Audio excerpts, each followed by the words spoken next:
फातिमा की रानी माँ, प्रभु यीशु की माँ, आसरा तू ही है माँ।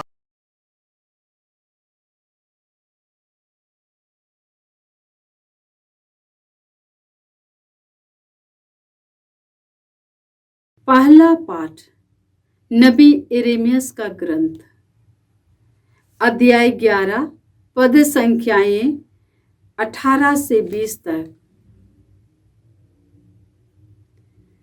प्रभु ने मुझे सावधान किया तो मैं जान गया, उसने उसका षड्यंत्र मुझ पर प्रकट किया। मैं तो वध के लिए ले जाए जाने वाले मेमने के सदृश भोला भाला था। मैं नहीं जानता था कि वे यह कहते हुए मेरे विरुद्ध षड्यंत्र रच रहे थे, हम वह हरा भरा वृक्ष काट कर गिराएं, हम उसे जीवितों की दुनिया से उठा दें, जिससे उसका नाम लेने वाला भी ना रहे। हे विश्वमंडल के प्रभु, तू न्यायी, तू मनुष्य के हृदय की थाह लेता है। मैं उन पर तेरा प्रतिशोध देखूंगा, क्योंकि मैंने अपना मामला तेरे हाथों सौंप दिया है। प्रभु की वाणी। ईश्वर को धन्यवाद। भजन अनुवाक्य। हे प्रभु, मैं तेरी शरण में आया हूँ। हे प्रभु, मैं तेरी शरण में आया हूँ। हे प्रभु मेरे ईश्वर, मैं तेरी शरण में आया हूँ, मुझे बचा। मेरा पीछा करने वालों से मुझे छुड़ा। कहीं ऐसा ना हो कि वे सिंह की तरह मुझे फाड़ डालें, मुझे घसीट कर ले जाएं और कोई मुझे ना बचाए। अनुवाक्य। हे प्रभु, मैं तेरी शरण में आया हूँ। हे प्रभु, मैं तेरी शरण में आया हूँ। हे प्रभु, मैं धर्म के मार्ग पर चलता रहा। मेरा हृदय निर्दोष है, तू मुझे न्याय दिला। हे प्रभु, तू न्यायी है, तू मनुष्य के हृदय की थाह लेता है। विधर्मियों की दुष्टता मिटाने और धर्मियों को सुदृढ़ बनाए रखने की कृपा कर। अनुवाक्य। हे प्रभु, मैं तेरी शरण में आया हूँ। हे प्रभु, मैं तेरी शरण में आया हूँ। ईश्वर ही मेरी ढाल है, वह निष्कपट हृदय की रक्षा करता है। ईश्वर न्याय करने में सच्चा है, वह क्रोध करने में देर करता, किंतु विधर्मियों को हर समय धमकाता है। अनुवाक्य। हे प्रभु, मैं तेरी शरण में आया हूँ। हे प्रभु, मैं तेरी शरण में आया हूँ। जय घोष। ईश्वर ने संसार को इतना प्यार किया कि उसने उसके लिए अपने एकलौते पुत्र को अर्पित किया, जिससे जो कोई उसमें विश्वास करे वह अनंत जीवन प्राप्त करे। प्रभु आप लोगों के साथ हो और आपकी आत्मा के संत साथ। यूहन्ना के अनुसार पवित्र सुसमाचार। हे प्रभु, तेरी महिमा हो। अध्याय 7, पद संख्याएं 40 से 53 तक। यीशु की बातें सुनकर जनता में से कुछ लोगों ने कहा, यह सचमुच नबी हैं। कुछ ने कहा, यह मसीह हैं। किंतु कुछ लोगों ने कहा, क्या मसीह गलीलिया से आने वाले हैं? क्या धर्म ग्रंथ यह नहीं कहता कि दाऊद के वंश से और दाऊद के गांव बेतलेहम से मसीह को आना है? इस प्रकार यीशु के विषय में लोगों में मतभेद हो गया। कुछ लोग यीशु को गिरफ्तार करना चाहते थे, किंतु किसी ने उन पर हाथ नहीं डाला। जब प्यादे महायाजकों और फरीसियों के पास लौटे तो उन्होंने उनसे पूछा, उसे क्यों नहीं लाए? प्यादों ने उत्तर दिया, जैसा वह मनुष्य बोलता है वैसा कोई कभी नहीं बोला। इस पर फरीसियों ने कहा, क्या तुम भी उसके बहकावे में आ गए हो? क्या नेताओं अथवा फरीसियों में से किसी ने उसमें विश्वास किया है? भीड़ की बात दूसरी है, वह संहिता की परवाह नहीं करती और शापित है। निकोदेमुस जो पहले यीशु से मिलने आया था उनमें से एक था। उसने उनसे कहा, जब तक किसी की सुनवाई नहीं हुई हो और यह पता नहीं चले कि उसने क्या किया है, तब तक क्या यह हमारी संहिता के अनुसार उचित है कि किसी को दोषी ठहराया जाए? उन्होंने उसे उत्तर दिया, कहीं आप भी तो गलीली नहीं है? पता लगाकर देख लीजिए कि गलीलिया में नबी नहीं उत्पन्न होता। प्रभु का सुसमाचार। हे क्रिस्त तेरी स्तुति हो। क्रिस्त में प्रिय भाई और बहनों, आज का पहला पाठ नबी यिर्मयाह के ग्रंथ से है। अध्याय 11 और संख्याएं 18 से 20 तक। इसमें हमने इस प्रकार सुना, प्रभु ने मुझे सावधान किया तो मैं जान गया, उसने उनका षड्यंत्र मुझ पर प्रकट किया।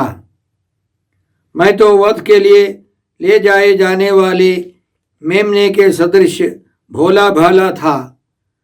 मैं नहीं जानता था कि वे यह कहते हुए मेरे विरुद्ध षड्यंत्र रच रहे थे। हम वह हरा भरा वृक्ष काट कर गिराए, हम उसे जीवितों की दुनिया से उठा दे, जिससे उसका नाम लेने वाला भी न रहे। हे विश्वमंडल के प्रभु, तू न्यायी, तू मनुष्य के हृदय की थाह लेता है।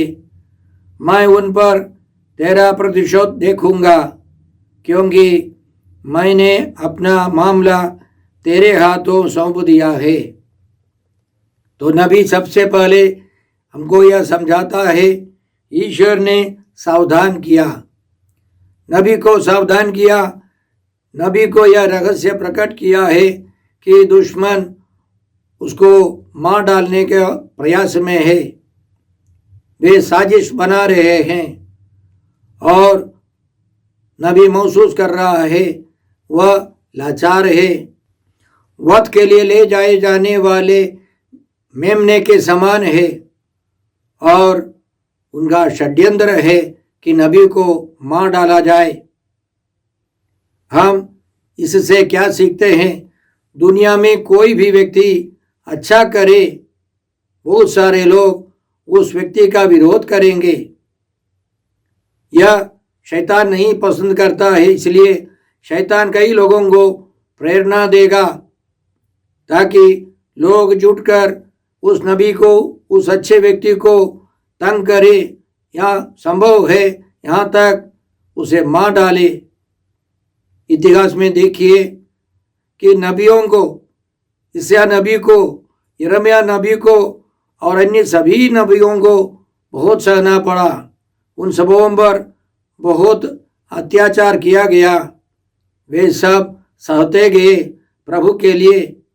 कहा जाता है कि यिर्मयाह नबी इजिप्ट में गया और उसे लोगों ने पत्थरों से मार डाला। नबी इसहाक को आरा से चीर दिया गया, मार डाला, और उसी तरह सभी नबियों को बहुत कष्ट उठाना पड़ा। इसलिए आज के स्तोत्र में, स्तोत्र 7 में स्तोत्रकार इसी तरह कहता है, हे प्रभु मेरे ईश्वर, मैं तेरी शरण में आया हूँ, मुझे बचा, मेरा पीछा करने वालों से मुझे छुड़ा। कहीं ऐसा ना हो कि वे सिंह की तरह मुझे फाड़ डाले, मुझे घसीट कर ले जाए और कोई मुझे ना बचाए। हे प्रभु, मैं धर्म के मार्ग पर चलता रहा, मेरा हृदय निर्दोष है, तू मुझे न्याय दिला। हे प्रभु, तू न्यायी है, तू मनुष्य के हृदय की थाह लेता है। विधर्मियों की दुष्टता मिटाने और धर्मियों को सुदृढ़ बनाए रखने की कृपा कर। ईश्वर ही मेरी ढाल है, वह निष्कपट हृदय की रक्षा करता है। ईश्वर न्याय करने में सच्चा है, वह क्रोध करने में देर करता, किंतु विधर्मियों को हर समय धमकाता है। ईश्वर पर भरोसा रखना है, ईश्वर ही हमारी सुरक्षा है। पुराने व्यवस्थान में कई नबियों को ईश्वर ने इसी तरह सतर्क किया। आज भी इसी तरह प्रभु यीशु लोगों को सतर्क करते रहते हैं। आने वाली बातों के विषय में पवित्र आत्मा हमको समझाएगा, प्रभु यीशु का वादा है। एक बार हमारे यहाँ एक परिवार आया जो सुसमाचार की घोषणा में लगा रहता है। वे दिन भर प्रभु की सेवा में है, सुसमाचार के प्रचार में है। रविवार के दिन बगल वाले स्कूल, संडाननी स्कूल के मैदान में उनके स्टाफ के सदस्य तंबू गाड़ देते हैं और वहाँ लोग जुट जाते हैं। भक्तजन हजारों की संख्या में, करीब 4-5 घंटे की प्रार्थना सभा होती है। एक दिन मुख्य प्रचारिका, एक महिला, उसको प्रभु ने समझाया, आज 10 बजे विपक्षी दल के 87 लोग आएंगे तलवार और लाठियां लेकर, और फाटक के, स्कूल के फाटक के सामने उनके स्टाफ के सदस्य खड़े रहते हैं मदद करने के लिए। उनको आकर तंग करेंगे, लेकिन एक शब्द भी नहीं बोलना। वे कभी मार सकते हैं, लेकिन चुपचाप रहना। और उसी तरह ठीक 10 बजे रविवार को करीब 87 लोग आए और वे तलवार लाठियां सब लेके आए, और उसका लीडर, नेता ने जो खड़े रहने वालों को बताया, हमारे देवता का नाम लो, बार बार लो। सब चुप रहे और उसने अपने देवता का नाम लिया, बार बार लिया, और यहाँ खड़े रहने वाले सब चुप हैं। तब उस नेता ने यहाँ खड़े रहने वाले, बीच में खड़ा रहने वाले एक व्यक्ति के गाल पर थप्पड़ मारा। मुंह खोल करके बोलो। उसने कहा, आप तो अभी तक बोलते रहे ना, इतना काफी है ना। वे चुपचाप चले गए। और वो महिला हमको बोलती है, फादर, संतानजनी खड़े हैं ना, कैसे वे लोग अंदर आएंगे? फाटक के अंदर नहीं आ सकते। प्रभु यीशु की शक्ति से संतानजनी उधर खड़े हैं। पहले ही उस महिला को प्रभु ने सतर्क किया था, वे लोग आएंगे, लेकिन कोई प्रतिक्रिया नहीं। लोग तंग करेंगे, सुसमाचार के प्रचारकों को बहुत कष्ट उठाना पड़ेगा, ईमानदारी से जीवन बिताने वालों को बहुत कष्ट उठाना पड़ेगा। तब स्तोत्रगार के साथ हमें गिड़गिड़ाकर प्रभु से प्रार्थना करनी है, हे प्रभु मेरे ईश्वर, मैं तेरी शरण आया हूँ। प्रभु ही हमारी ढाल है, हमारे रक्षक हैं, हमारी रक्षा करने वाले मात्र प्रभु यीशु हैं, उनके सैनिक हैं। इसलिए हम हिम्मत नहीं हारे, भरोसे के साथ हम आगे बढ़े। याद रखें, प्रभु यीशु ने हमको यह सतर्क किया था। आज के सुसमाचार में हमने सुना कि कई यहूदियों ने प्रभु यीशु में विश्वास किया। उनका कहना है यीशु सचमुच नबी है। किसी ने यह घोषणा की वह मसीह हैं, लेकिन बहुत सारे यहूदियों ने विश्वास नहीं किया। उनका कहना था कि मसीह बेथलेहम से आएंगे, क्योंकि नबी मीका ने यह घोषणा की थी, भविष्यवाणी की थी। अध्याय 5 पद संख्या 1 से, बेथलेहम एफ्राता तो यूदा के वंशों में छोटा है। जो इस्राएल का शासन करेगा वह मेरे लिए तुझ में उत्पन्न होगा।